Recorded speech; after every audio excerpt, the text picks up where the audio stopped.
अस्सलामु अलैकुम मोहतरम नाजरीन व सामीन। सूरत बकरा की आखिरी दो आयत कितनी ताकतवर हैं और इनके कितने फ़ायदे हैं आप सोच भी नहीं सकते। ये दो वो आयतें हैं जो कि रसूलुल्लाह सल्लल्लाहु अलैहि वसल्लम को अर्श तले जो अल्लाह ताला का ख़जाना है उसमें से ये दो आयतें रसूलुल्लाह को दी गई हैं। आप सल्लल्लाहु अलैहि वसल्लम जब मेराज पर तशरीफ़ ले गए तो आप सल्लल्लाहु अलैहि वसल्लम को 3 तोहफे मिले, 3 गिफ्ट्स मिले। उनमें पहला तोहफा था कि आप सल्लल्लाहु अलैहि वसल्लम की उम्मत को 5 नमाजें दी गई और दूसरा तोहफा ये था कि सूरत बकरा की आखिरी 2 आयत दी गई और तीसरा तोहफा ये था कि जो ईमान वाले होते हैं उनके अल्लाह ताला गुनाह माफ़ फरमा देते हैं। तो ये वो तोहफा है जो रसूलुल्लाह सल्लल्लाहु अलैहि वसल्लम को मेराज पर मिला।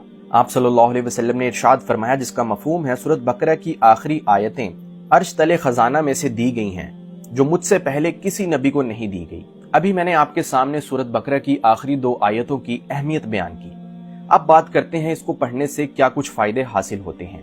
उनमें जो पहला फायदा है वो ये है कि हदीस पाक में मौजूद है कि जो इंसान भी सूरत बकरा की आखिरी 2 आयतें सोने से पहले पढ़ लेता है तो ये 2 आयतों की बरकत से उसकी सारी रात हिफाजत की जाती है। दूसरा फायदा, जो इंसान इशा के बाद सोने से पहले इन 2 आयतों की तिलावत करता है तो उसके घर के अंदर शैतान दाखिल नहीं होता।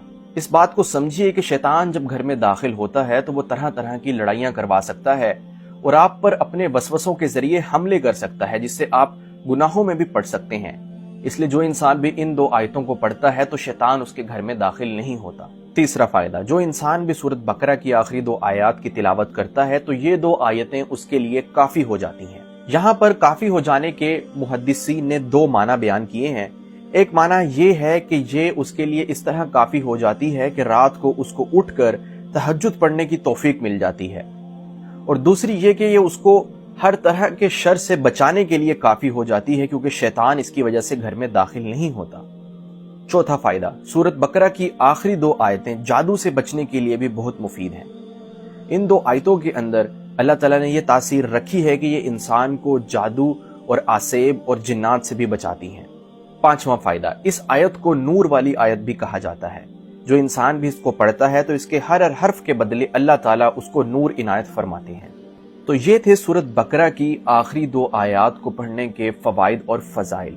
इसलिए इन आयतों को हर किसी को याद करना चाहिए, चाहे वो जवान हो, बच्चा हो या बूढ़ा हो। हर कोई इन आयतों को याद करे और रात को सोने से पहले ईशा की नमाज के बाद इन आयतों की 1 मरतबा तिलावत कर ली जाए तो इसके ये हैरान कुन फायदे इंसान को हासिल हो सकते हैं इंशाअल्लाह।